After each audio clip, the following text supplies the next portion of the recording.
Yung madaling makuha, tago na sa bahay na Shelo. Sabi ni kay Peng. Lagyan nyo rin sa isang kwarto, i-lock nyo mo yun. Hindi, bukas. Bukas umaga. Gabi na ngayon. Kailangan siya makakuha dito, pare. Electric pump, brad. Anong sabi sa'yo wala? Oo. Hindi. Kukunin niya na yun. Hindi niya nakayang ano yun. Ito, ngayon na itong mga bag na to. Uy nga, patagtaka nga itong mga bag na to. Baka lagayan ng gamit yan. Yan.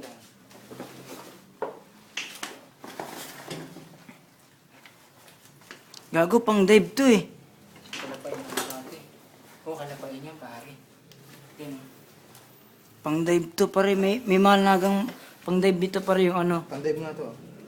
Tag doon yung sa bunganga. Gusto nga. Okay, kalapain nga to. Oh. Pang dive to.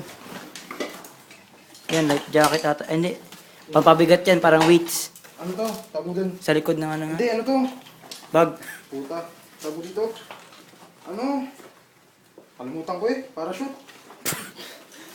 Hindi, kapag. Dave, best thing. Ito. Oo, pas Dave yan. Hindi, pang dive to. Diving nga. Ano yung weights yan, weights. Hindi. Pampabigat yan. Ito yun ang ano. Ito yung nawala dyan po. Mahal-mahal mo. Ano ng motor? Tignan yung motor ng tubig. Dito. Picture niya yung pare. Pabigyan mo lang. Picture na. Kaya nang yun, yung suspect ko yan. Hmm?